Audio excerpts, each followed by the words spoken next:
for a horse whose place in a nation's affection owed everything to a race which arguably owed almost as much to him, there could only be one last resting place, alongside the winning post at Aintree, home of the Grand National.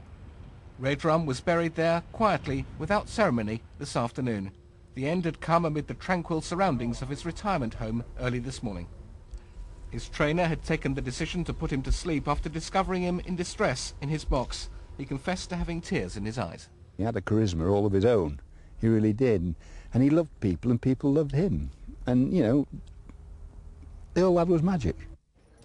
That magic endured long after he'd finished racing. 10 times the usual attendance turned out for a special Redrum meeting at Aintree to mark his 30th birthday in May, drawn by the aura of a horse who, ironically, had been the villain of the piece when he first won the National in 1973, overhauling the gallant, exhausted Crisp in the final stages. The next year he emerged from his stables behind a second-hand car showroom to win again.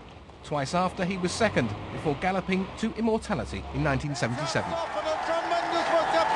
You've never heard one like it at Liverpool.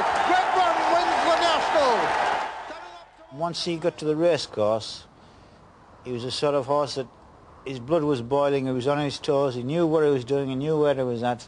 He was a true racehorse, a true performer. He was out there to do his best. Soon a permanent memorial will mark Redrum's grave at Aintree, suitably since some credit him with actually saving the Grand National.